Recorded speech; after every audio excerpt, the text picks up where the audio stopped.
Hello, welcome back. This is Danish again with step 2 in the process of Malta Digital Nomad program.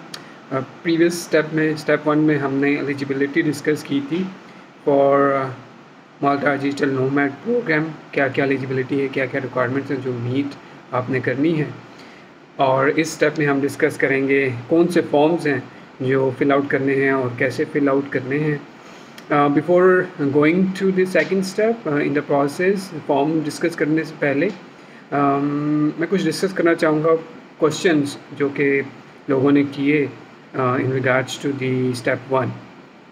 सबसे जो common question था वो ये था कि क्या हम अपनी फैमिली को मूव कर सकते हैं.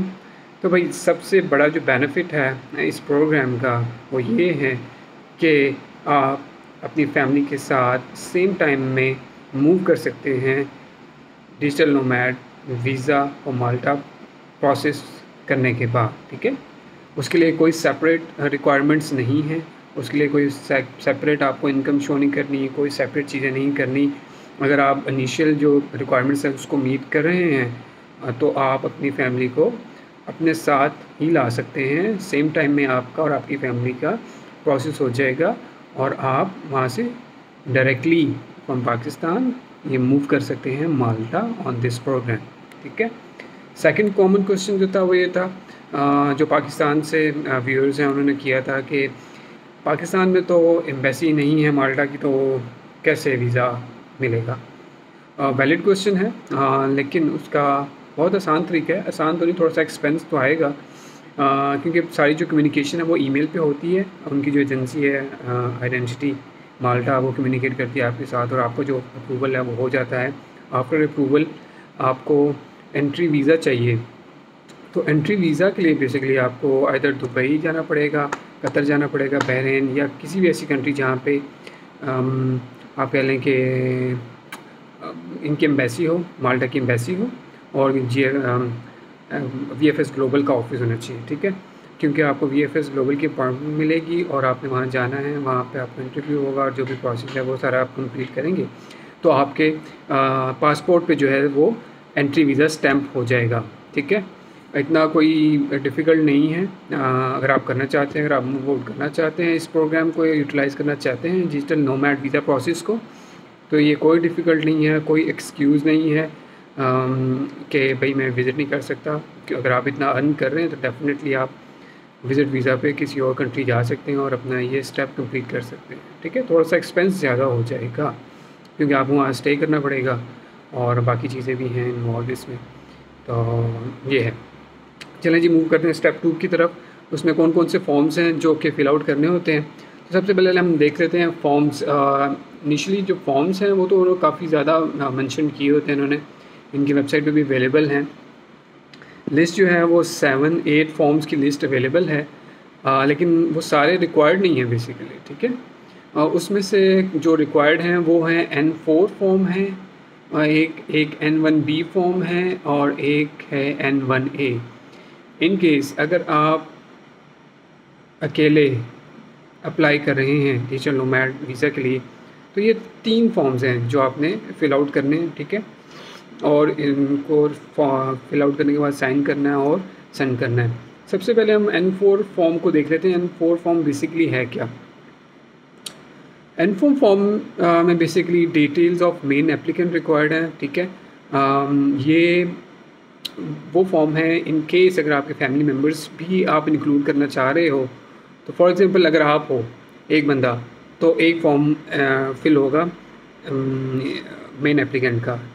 इन केस अगर आप के फैमिली मेम्बर्स भी हैं तो ये हर डिपेंडेंट इन जो है आपका उसका सेपरेट फिल होगा. ठीक है, तो लेट्स से अगर आप 3 लोग हैं तो N4 जो है ना, N4 वो 3 टाइम्स जो कि है आपको फिल आउट करना पड़ेगा मेन एप्लीकेंट का, देन आपकी वाइफ स्पाउस का, और देन अगर लेट्स से अगर आपका एक बेबी है तो उसका फिल आउट करना पड़ेगा. ठीक है, तो इसमें जो फर्स्ट स्टेप आता है वो आपका फुल लीगल नेम और सरनेम है. ठीक है, वो आपने मेंशन करना है. जैसे मेरा नेम है दानिश सिद्दीक तो वो मुझे टाइप इन करना है. ठीक है, उसके बाद एड्रेस देना आपने. एड्रेस जो है वो आपने लोकल, फॉर एग्जांपल आप पाकिस्तान से अप्लाई करने तो अपना पाकिस्तान का एड्रेस देना है. ठीक है, अपने घर का एड्रेस, देन अपना डिस्ट्रिक्ट मेंशन करना है या प्रोविंस मेंशन करना है, सिटी, पोस्ट कोड क्या है और आपकी कंट्री कौन सी है। वो फिल करने के बाद उसमें पार्ट ए आ जाता है। पार्ट ए कुछ डिटेल्स उन्होंने मेंशन की हुई हैं, कुछ राइट्स हैं। जैसे आप एक्सेप्ट नहीं करते कोई भी वेबसाइट को करने के लिए, वो आपके लिए कहती है जी आप इसको एक्सेप्ट करें, प्राइवेसी जो भी है चीज़ें हैं वो एक्सेप्ट करते हैं, देन मूव आउट करते हैं। ये आपने सारा रीड आउट करना है क्या चीज़ें हैं, वो आप रीड आउट करेंगे, देन मूव डाउन करेंगे, पार्ट बी आ जाएगा। पार्ट बी में बेसिकली कंटेंट है, जीडीपीआर डिक्लेरेशन है, ठीक है। वो आपने डिक्लेयर करना है, उसमें डिक्लेरेशन चीज़ें मेंशन है, वो आप पढ़ेंगे तो आपको समझ में आएंगी। लेकिन पार्ट सी में फिर से आपने अपना नेम मेंशन करना है, फुल नेम, अपना एड्रेस, कहाँ से आप बिलोंग करते हैं, अपनी कंट्री और अपना प्रोविंस। अगेन ये आपका लोकल, चाहे आप पाकिस्तान से, इंडिया से, बांग्लादेश, श्रीलंका, जहाँ से भी आपने अपना लोकल एड्रेस मेंशन करना है उसमें। उसके बाद नीचे सिग्नेचर आ जाएगा और डेट ऑफ सिग्नेचर आ जाएगी। ये जो सिग्नेचर है और जो डेट है, ये आपने जब आप फॉर्म फिल कर लेंगे उसको प्रिंट आउट निकालेंगे। प्रिंट आउट निकालने के बाद हैंड रिटन आपने सिग्नेचर करना है और हैंड रिटन आपने डेट मेंशन करनी है, ठीक है। डिजिटल सिग्नेचर्स एक्सेप्टेबल नहीं है, तो ये आपने डिजिटल नहीं करना, ये आपने हैंड रिटन सिग्नेचर करने हैं। देन पार्ट डी में अगर आप आ जाते हैं, पार्ट डी में उन्होंने डिफरेंट सिनेरियोज मेंशन किए हुए हैं, पर्सनल डाटा से रिलेटेड, रिफ्यूज़ल ऑफ एप्लीकेशन से रिलेटेड, रिवोक रेजिडेंसी से, और कंडीशंस मेंशन की हुई हैं कि आप क्या क्या चीज़ें हो सकती हैं। विड्रॉल अगर आपने एप्लीकेशन करनी है ये है, रिफ्यूज़ल है तो किस लिए है, उसकी रीज़न वो मेंशन नहीं करेंगे। ये सारी चीज़ें इंफॉर्मेशन बेसिकली प्रोवाइड की गई है जो आपने गो थ्रू करनी है। तो ये N4 फॉर्म है। N4 फॉर्म अगर आप अकेले हैं तो एक दफ़ा फिल आउट होगा, अगर आपके साथ डिपेंडेंट हैं तो वो सेपरेट उनके अलग अलग ये फॉर्म फिल आउट होगा, ठीक है। फॉर एग्जांपल 3 लोग हैं तो 3 लोगों का separate N4 form fill out होगा। देन हम मूव करते हैं फॉर्म जो है इनका जो रिक्वायर्ड होता है N1B फॉर्म, ठीक है। ये इनकम डिटेल्स रिलेटेड फॉर्म है, इसमें आपने मेंशन करना है। लेट्स से चलें, इसमें जो फर्स्ट थिंग है वो है न्यू एप्लीकेशन है या रिन्यूअल है। तो फर्स्ट ऑफ ऑल आप ये एज्यूम कर लेते हैं न्यू एप्लीकेशन है, ठीक है। तो आप न्यू एप्लीकेशन को टिक करेंगे। फॉर्म N1B का जो पार्ट ए है उसमें आपने अपनी इनकम डिक्लेयर करनी है। A1 उसका पोर्शन कहता है कि आपका सेल्फ एम्प्लॉयड या फ्रीलांसर है, ठीक है। उसके बाद A1.1 आता है एनुअल इनकम कितनी है, तो आपने बता देनी है। अगर आप USD में हैं या GBP में या कौन सी करेंसी में हैं, कोशिश करें USD या GBP या EU में ही मेंशन करें, ठीक है। लेट्स से आप USD 70,000 पर ईयर या एनुअली अर्न कर रहे हैं तो आप उतना ही मेंशन करें, इतना मेंशन, ठीक है। फिर आपने करंट रोल मेंशन करना है, यही थोड़ा सा ट्रिकी पार्ट है।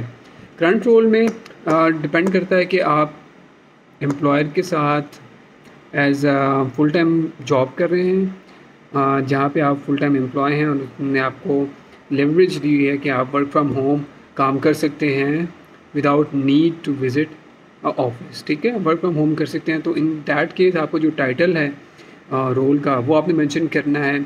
इन माय केस मैं जो था, मैं फ्रीलांस सर्विस प्रोवाइडर था, तो मैंने अपना टाइटल जो है ये फ्रीलांसर मेंशन कर दिया था। देन बिजनेस वेबसाइट, अगर तो उस कंपनी की बिजनेस वेबसाइट है तो आप बिजनेस वेबसाइट को मेंशन करेंगे, ठीक है। क्योंकि there are certain scenarios like कोई बंदा अपने फ्रीलांस सर्विस प्रोवाइड कर रहा होता है, लाइक अकाउंटेंसी की दे रहा है या किसी भी चीज़ की दे रहा है, तो उसने अपना वेबसाइट भी बनाई होती है, उसने अपना बिज़नेस भी रजिस्टर किया होता है। अगर आपका बिज़नेस रजिस्टर है, चाहे पाकिस्तान में है, इंडिया में है या किसी भी कंट्री में है, और आपकी वेबसाइट है, तो आप बिज़नेस वेबसाइट का ऑप्शन है वहाँ पे मेंशन करेंगे, बिज़नेस नेम में मेंशन करेंगे, और बिज़नेस रजिस्ट्रेशन नंबर का ऑप्शन है वो आप मेंशन करेंगे, और किस कंट्री में आपका जो बिज़नेस है वो रजिस्टर्ड है वो आपने मेंशन करना है, ठीक है। मेरी केस है पाकिस्तान, तो मैंने पाकिस्तान मेंशन किया।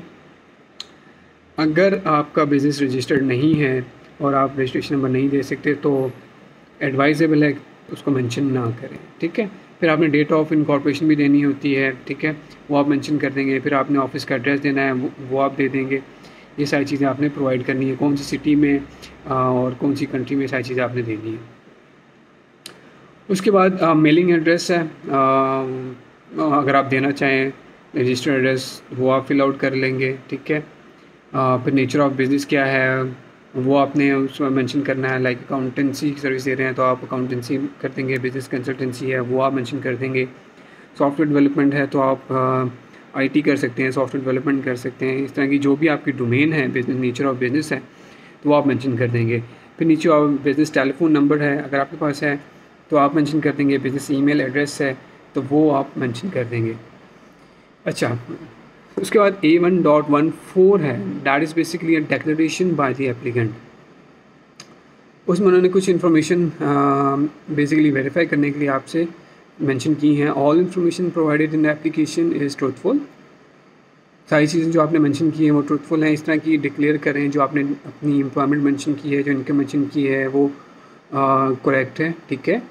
और आपका जो टैक्सेशन है वो आपकी ओरिजिन कंट्री में होगा, क्योंकि माल्टा में आपकी टैक्सेशन नहीं होगी, वो आपने कहना है ओके। आप फिर डिक्लेयर करते हैं कि आप रिमोटली काम कर सकते हैं, इंडिपेंडेंट नहीं है लोकेशन के, ठीक है। फिर उसमें मेंशन है कि I understand that I have no vested rights to be granted a nomad residency permit and that permits are approved at the discretion of residency Malta, ठीक है। वो आपकी रेजिडेंसी अप्रूव कर भी सकते हैं और नहीं भी कर सकते, आप उसको चैलेंज नहीं कर सकते, इस पर भी आपने ये से करना है।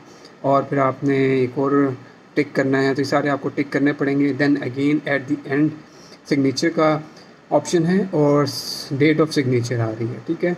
वो आपने अगेन सब फिल करने के बाद, प्रिंट आउट करने के बाद बाय हैंड सिग्नेचर करना और डेट मेंशन करनी है।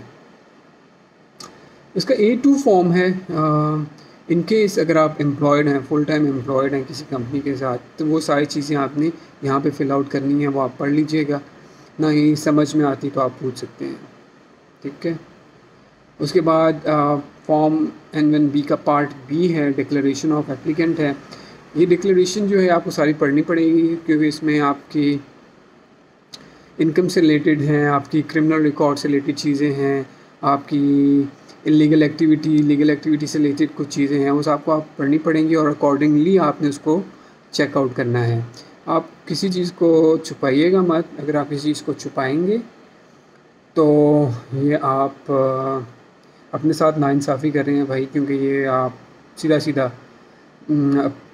आपका जो है रिफ्यूज़ल हो जाएगा, ठीक है। एट द एंड आपको फिर सिग्नेचर करने हैं और डेट मेंशन करनी है, ठीक है। और N1 उस फॉर्म जो है उसके एंड पे, N1B फॉर्म के एंड पे फ़ीस स्केड्यूल भी उन्होंने मेंशन किया होता है कि फ़ीस क्या है रेजिडेंसी माल्टा की, ठीक है। वो अराउंड अबाउट 300 यूरोज़ होती है।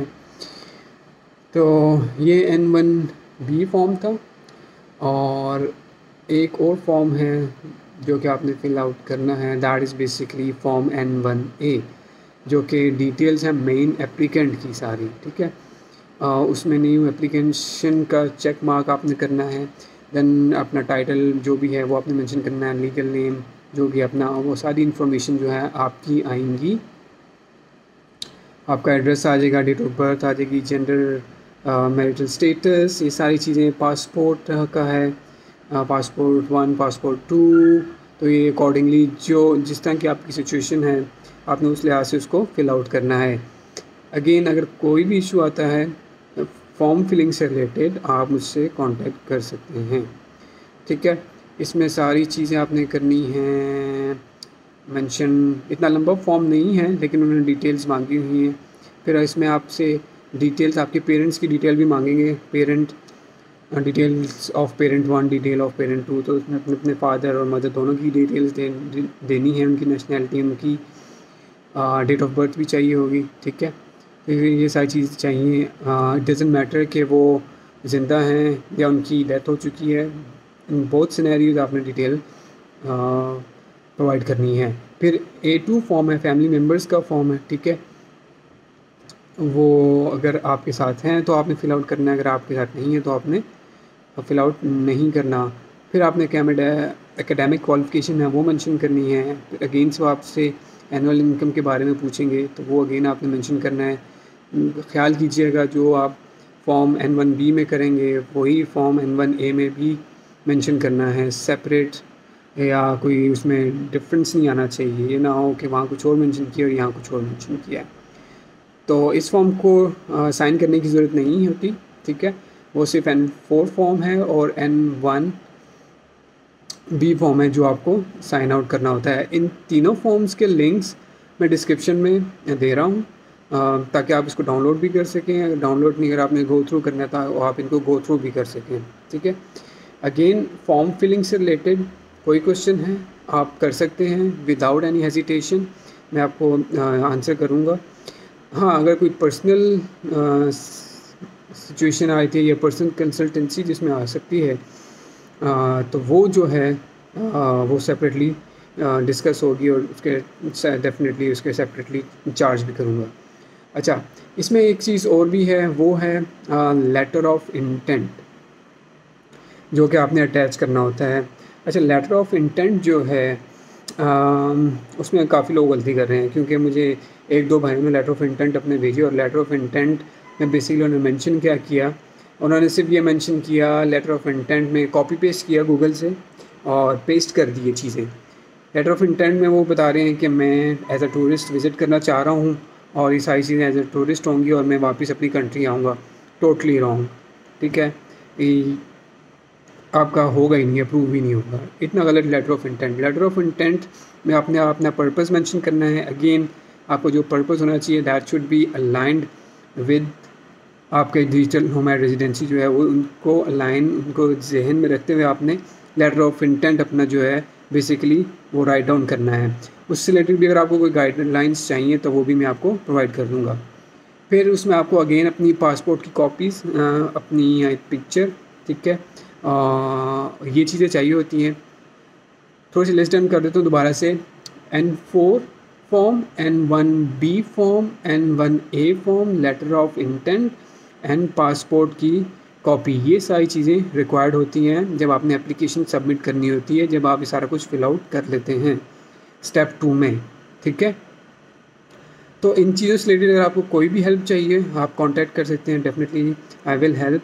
और अगर किसी का पर्सनल सिचुएशन डिफरेंट है, पर्सनल कंसल्टेंसी चाहिए तो उसके लिए डेफिनेटली मैं चार्ज करूँगा और उसके लिए आपको प्रॉपर टाइम दिया जाएगा। Thank you so much ji. Step 3 मैं जल्दी अपलोड करने वाला हूँ क्योंकि मैं माल्टा वापस आ चुका हूँ, ठीक है। तो स्टेप 3 जो है वो क्विकली आ जाएगा ताकि आप लोगों को भी वेट ना करना पड़े। Again thank you so much, keep watching, thank you.